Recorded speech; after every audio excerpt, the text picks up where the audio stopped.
खरं तर या तालुक्यामध्ये अनेक आमदार होऊन गेले, तो माझ्या आमदाराकडे एवढी मोठी उंची का आली राज्यामध्ये, तर आपल्याला माहिती आहे की आपल्याकडे जेवढे धरण झाले सगळ्या जमिनी आपल्या लोकांच्या दिल्या. धरण उशाला आणि कोरड घशाला. बुडील बांधण्याचा विषय घेतला हातामध्ये आणि माझी आमदारकी गेली. निवडणूक लागली, माझा पराभव झाला. ठीक आहे, आयुष्यामध्ये राजकारणामध्ये चढ उतार होतात. चांगल्या काम करणाऱ्या माणसाला त्रास खूप जास्त असतो. छत्रपती शिवरायांनी स्वराज्य उभं केलं, त्यांना सर्वात जास्त त्रास झाला सोकियाकडून. हे होत राहतं. परंतु या निवडणुका येतात, निवडणूक जातात, पण निवडणुकामध्ये माणसं ओळखणं अतिशय गरजेचं असतं. राजकारण आपण लोकांसाठी करणार का स्वतःसाठी करणार? जी माणसं आपल्याला ओळखत नाही, जी माणसं आपल्या सुखदुःखात नाही, या माणसाला आपण माहित नाही, अशा माणसांच्या वेगवेगळ्या असलेल्या त्या दिवसाच्या 8 दिवसावर आपण निवडणूक हातामध्ये घालून टाकतो. मग जी माणसं आपल्यामध्ये नेहमी वावरतात, जे आपल्याबरोबर असतात, आपल्या सुखदुःखामध्ये असतात, अशी माणसं आपण खुर्चीच्या शिवाय किंवा त्या सत्तेशिवाय बाजूला ठेवतो आणि मग आपल्या अडचणीमध्ये वाढ होते. शरद सोनवणे आमदार होऊन गेले असते, पुन्हा एकदा दुसऱ्यांदा तुमच्या सर्वांचं मुलीत बंदरे उभे राहिले असते, पाण्याची अडचण उन्हाळ्यामधली संपली असते, आमच्या प्रत्येक ताईमाई अख्खाच्या डोक्यावरचा हांडा खाली आला असता, 2-5 किलोमीटरची भरपट त्या बिचारीची थांबली असते. हा साधा विचार आहे. तुमच्या लक्षात येत नाही तरुणांच्या. कोण कष्ट करते?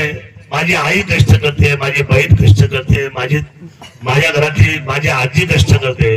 हे कष्ट करायचे जर त्यांच्या आयुष्यात कमी करायचे झाला पाहिजे असेल तर निवडणुकीमधल्या छोट्या छोट्या ज्या किरकोळ गोष्टी आहे, म्हणजे लोकांनी असं ठरवलंय, म्हणजे या सगळ्या मोठ्या लोकांना असं वाटतं 5 वर्ष फिरायचं नाही, शेवटच्या 5 महिन्यामध्ये 3 महिन्यामध्ये यायचं, तुमच्याशी गोड गोड बोलायचं, आल्यानंतर तुम्हाला हे 100, 200, 500 रुपयाचं मोहळ लावायचं, जेवायला खावायला घालायचं आणि सांगायचं का मी किती चांगल्या, मग तुझे पण म्हणायचं हा दादा चांगला, तो बाबा चांगला. आणि असं निवडणुकीमध्ये होत नाही.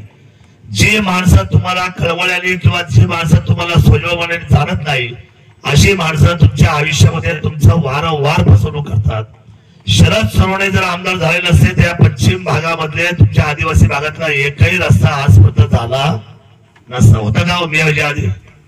हे सगळे रस्ते आपण चकाचक केले. आणि माझे देवरामजींना विनंती आहे, देवरामजी तुम्ही कितीही मोठं वादळ असाल ते तुम्ही तुमच्या भोवऱ्यामध्ये अडकता नेहमी.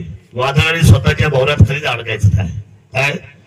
वादळामध्ये जर भोवरा तयार झाला ना, तो वादळ त्या भोवऱ्यामध्ये अडकतं का नाही अडकत?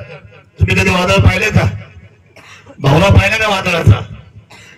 जर आयुष्यामध्ये चुकीच्या माणसाला साथ दिली तर ती माणसं आयुष्यामध्ये तुमच्या सुद्धा नावाला तिथं समजत नाही, चालत नाही, तुमच्या कष्टाला मानत नाही.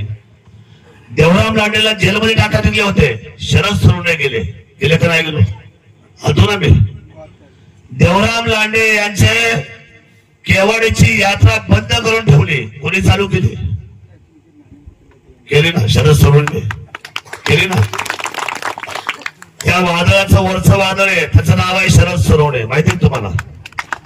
त्यामुळे माणसाने माणसाची साथ कधी सोडायची नाही. आता सुद्धा मी वर गेलो केळी मार्गेश्वरला गेल्यानंतर मी काय पाहतोय, आदिवासी माझ्या मंत्र्याचा फोटो नाही. आणि महाराष्ट्र शासनामध्ये ट्रायबलचा वेगळा फंड दिलाय का नाही दिला? अर्थसंकल्पामध्ये 2 बजेट होतात महाराष्ट्राचे. एक बजेट सर्वसामान्यांचा बजेट आणि दुसरं बजेट आदिवासी बजेट. आज काय पाहतोय आम्ही?